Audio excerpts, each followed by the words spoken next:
Bonjour à tous. Bon, après une période de disette normale, je ne sais pas si je vous manquais, mais moi vous me manquiez. Donc j'ai décidé avec Mathieu de régulièrement faire quelques vidéos pour vous donner mon sentiment sur des sujets de fond, des sujets qui me préoccupent grandement, en tant qu'élu naturellement, en tant que conseiller régional, en tant que premier vice-président de l'aglo et adjoint de la ville de Montauban, mais tout simplement en tant que citoyen. Le premier sujet est l'évolution de cette ligne à grande vitesse. Si elle ne faisait pas débat du côté des Républicains, j'observe aujourd'hui que le premier acte de M. Macron est de considérer que cet investissement ne serait pas forcément opportun. Je trouve la situation absolument scandaleuse, terrible pour notre territoire de l'Occitanie.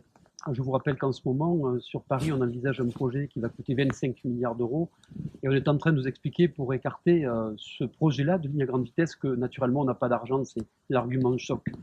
Effectivement, un financement de 6,8 milliards qui est pourtant assurable. Techniquement, nous pourrions le réaliser en s'appuyant à la fois sur les deux grandes régions, la région Occitanie, mais aussi la région Aquitaine et les deux grandes métropoles dirigées par Jean-Luc Moudenc d'un côté, à Toulouse, et Alain Juppé de l'autre.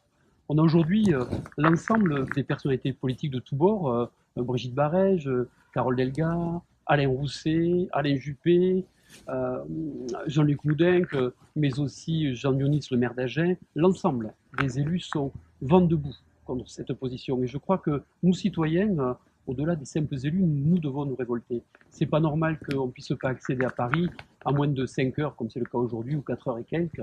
Oui, mettre Montauban à 2h40 de Paris a du sens. Oui, mettre Toulouse à 3 heures Paris a du sens, comme mettre Bordeaux à 2 heures de Paris, comme c'est le cas aujourd'hui, a du sens. Je vous rappelle que chacun d'entre nous, nous avons financé dans le cadre d'une participation la ligne à grande vitesse, le Tour Bordeaux. Il va de soi que soit il y aura remboursement à la région Occitanie, soit on arrivera au bout de ce projet. Quelques semaines ont passé, quelques mois ont passé, plusieurs projets sont sortis, un projet de travail, mais surtout un projet de loi de finances. On ne peut pas ne pas réagir sur le projet de loi de finances. Les axes de la campagne, nous en avions beaucoup discuté. Nous craignons la hausse de la CSG pour les petits retraités.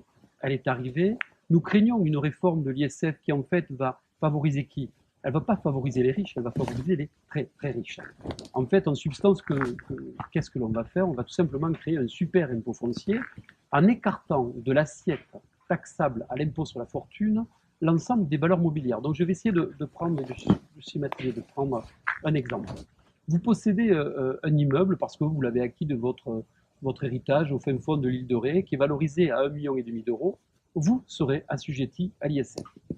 Vous êtes très riche et les très riches ne possèdent que rarement des immeubles. Vous possédez 3 milliards d'euros de valeur mobilière. Vous ne payerez pas l'ISF.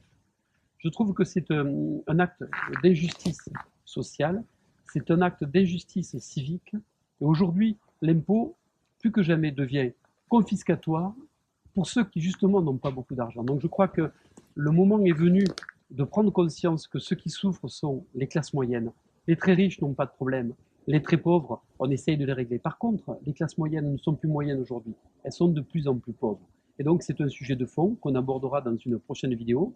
En tout cas, je voulais vous dire que, avec ou sans campagne électorale, l'opposition que nous sommes reste présent, reste à l'écoute de chacun d'entre vous. La vie politique n'est pas un long fleuve tranquille. Elle doit surtout être faite d'idées, elle doit être faite d'actions. Et puis, je crois qu'on peut croire au rêve. On dit souvent que pour vouloir aller sur la Lune, il faut viser les étoiles. Essayons de viser les étoiles.